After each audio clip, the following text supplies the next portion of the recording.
নমস্কার বন্ধুরা, সবাইকে ওয়েলকাম জানিয়ে আজকের ভিডিও শুরু করছি। আজ আমি তোমাদের সঙ্গে অনুষ্ঠান বাড়ির রাজকীয় স্বাদের পটল চিংড়ি রেসিপি শেয়ার করব। থাকছে এক অজানা মশলা, যেই মশলা তরকারির স্বাদকে দ্বিগুণ বাড়িয়ে দেবে। বিয়ে বাড়ি বা অনুষ্ঠান বাড়ির রান্না তো আমাদের সবারই প্রিয়। সেই স্বাদ যদি বাড়িতেই পাওয়া যায় তাহলে তো কোনো কথাই নেই। তাহলে চলো দেরি না করে শুরু করা যাক।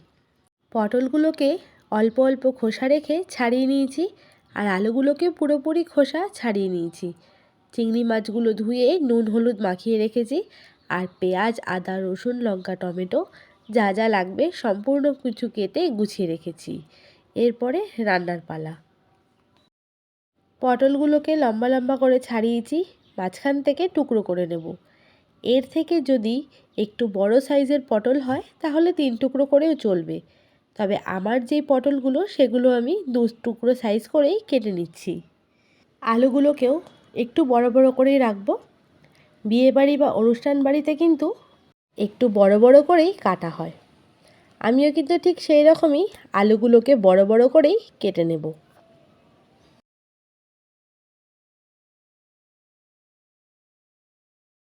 সমস্ত আলু আর পটলগুলো কাটা হয়ে গেছে।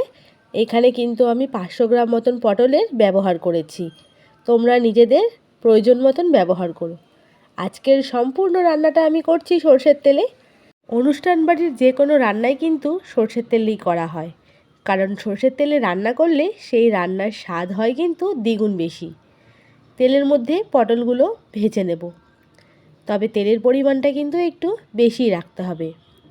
পটলগুলো ভাজার সময় আমি দিয়ে দেব সামান্য নুন আর হলুদ। নুন হলুদ দিয়ে হাই ফ্লেমে কিন্তু পটলগুলোকে ভাজতে হবে।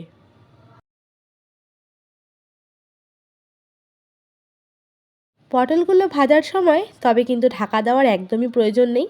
ঢাকনা ছাড়াই নাড়িয়ে চাড়িয়ে ভালো করে ভেজে নিতে হবে। ততক্ষণ একটা মশলা তৈরি করব। এর মধ্যে দিয়ে দিচ্ছি বড় 2 চামচ পরিমাণ পোস্ত, আর দেব 7 থেকে 8টা কাজু বাদাম। কাজু বাদাম আর পোস্ত এই দুটোকে একসঙ্গে সুন্দর করে অল্প জল দিয়ে পেস্ট বানিয়ে নিতে হবে। এইদিকে আমার পটলগুলো ভাজা হয়ে গেছে।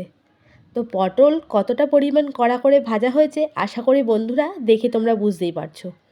তো সম্পূর্ণ পটলগুলো থেকে তেল ঝরিয়ে খুন্তি দিয়ে তুলে রাখবো।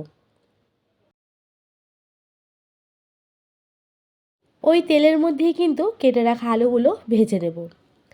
আলুগুলো ভাজার সময়তেও কিন্তু গ্যাসের ফ্লেমটাকে মিডিয়ামেই রাখবো। বন্ধুরা, আলুর মধ্যে দিয়ে দেব সামান্য পরিমাণ নুন, তবে হলুদ যেহেতু আগে দিয়েছি এখন কিন্তু হলুদ দেওয়ার আর কোনো প্রয়োজন নেই। এদিকে আমার পোস্ত আর কাজু বাদাম বাটা হয়ে গেছে। ওই বাটির মধ্যেই আমি আগে থেকে কেটে রাখা আদা রসুন পেঁয়াজ লঙ্কা আর টমেটো সেই সমস্ত কিছু দিয়ে একটা মিহি পেস্ট বানিয়ে নেব। ঢাকনাটা খুলে নিলাম। আলুগুলোও কিন্তু ভাজা হয়ে গেছে। বেশ লাল লাল করেও আলুগুলো ভেজে নিয়েছি, ভেতর থেকে নরম অথচ ওপর থেকে কুড়মুড়ে।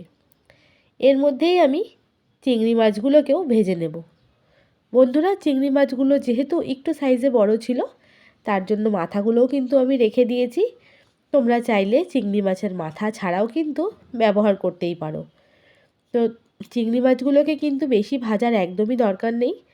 চিংড়ি মাছ বেশি ভাজা হলে কিন্তু রাবারের মতন লাগে, তাই হালকা নাড়াচাড়া করে এপিট ওপিট উল্টোলেই কিন্তু আমাদের চিংড়ি মাছগুলো ভাজা হয়ে যাবে।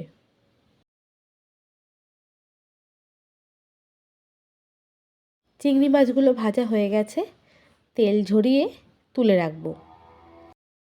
এর মধ্যে দিয়ে দেব আরও কিছুটা পরিমাণ সর্ষের তেল। তেলটা ভালো করে গরম হয়ে গেছে।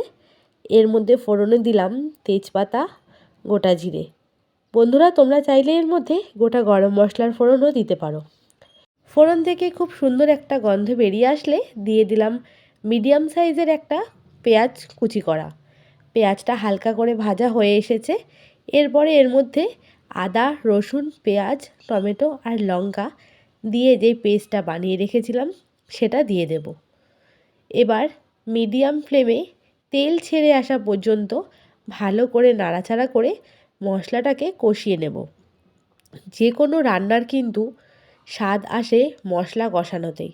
যত ভালো করে মশলা কষানো হবে তত ভালোই কিন্তু সেই তরকারির স্বাদ আসবে।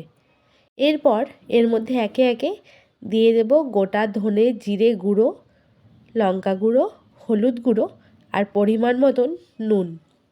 সমস্ত কিছু মশলা দিয়ে একটু সময় নিয়ে ভালো করে মশলাটাকে কষিয়ে নিতে হবে। বন্ধুরা, মশলাটাকে যদি পারো একটু ঢাকনা চাপা দিয়ে কষিয়ে নিতে হবে। দেখো তেল ছেড়ে এসেছে আর বেশ ভালো করেই কিন্তু মশলা কষিয়ে এসেছে। এরপরে যে মিক্সিং জারটা ছিল তার মধ্যে অল্প জল দিয়ে একটু গুলিয়ে রেখেছি, কারণ মশলা নষ্ট করা একদমই যাবে না। দিয়ে দিলাম সামান্য জল আর ভেজে রাখা আলুগুলো।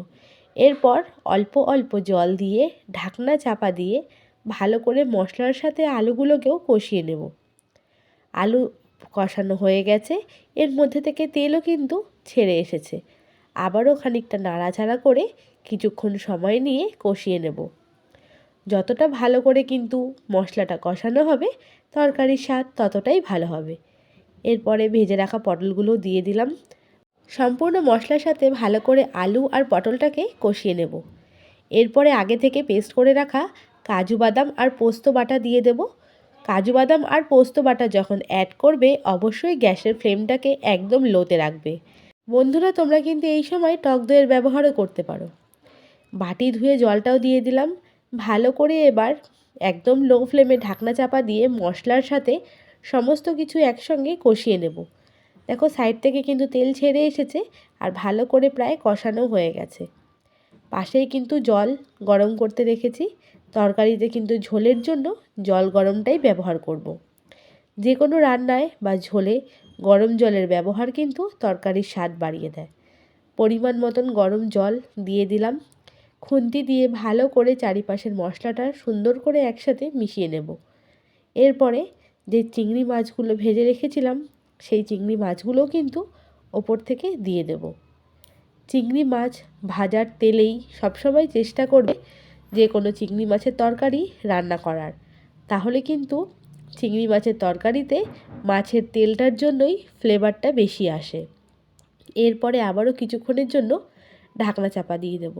চিংড়ি মাছ দিয়ে ঝোল দিয়ে সুন্দর করে টকবগিয়ে ফুটে এসেছে। আরও কিছুক্ষণ সময় নিয়ে ঝোলের সঙ্গে সমস্ত কিছু একসঙ্গে টকবগিয়ে ফোটাবো। বেশ খানিকক্ষণ পরে দিয়ে দিচ্ছি স্বাদ মতন চিনি। চিনিটা অবশ্যই সামান্য পরিমাণে অ্যাড করো। চিনি দিয়ে ভালো করে মিশিয়ে নিলাম। এরপর দিয়ে দেব স্বাদ মতো নুন। নুনের পরিমাণটা তবে খেয়াল রাখতে হবে, আগেও কিন্তু আমরা যেহেতু নুনের ব্যবহার করেছি। সমস্ত কিছু ভালো করে মিশিয়ে নিচ্ছি। আবারও কিছুক্ষণ টকবগিয়ে ফোটার জন্য রেখে দেব। তো বন্ধুরা, আমাদের তরকারি কিন্তু প্রায় হয়েই এসেছে আর চারিপাশ থেকে তেলও ছেড়ে এসেছে। আর আজকের এই রান্নাটা গরম ভাতের সঙ্গে যেমন সুস্বাদু তো লাগবেই, তেমন কিন্তু রুটি, লুচি কিংবা পরোটার সঙ্গে খেতেও বেশ ভালো লাগবে। এরপর দিয়ে দিলাম গরম মশলা আর 1 চামচ পরিমাণ ঘি। ঘি আর গরম মশলা দেওয়ার সময় কিন্তু অবশ্যই গ্যাসের ফ্লেমটাকে বন্ধ করে দিতে হবে। ভালো করে মিশিয়ে নিলাম। 5 মিনিট ঢাকনা চাপা দিয়ে স্ট্যান্ডিং টাইমে রেখে দেব। তাহলেই কিন্তু তৈরি হয়ে গেল অনুষ্ঠান বাড়ির স্বাদের পটল চিংড়ি। কেমন লাগলো তোমাদের এই রেসিপিটা অবশ্যই কমেন্টের মাধ্যমে জানিও। আর হ্যাঁ, বাড়িতে ট্রাই করতে কিন্তু কেউ ভুলবে না। একবার যদি ট্রাই না করো তাহলে এই রাজকীয় স্বাদ কিন্তু কখনোই পাবে না। আজকের মতো বিদায় নিচ্ছি, দেখা হবে অন্য পর্বে।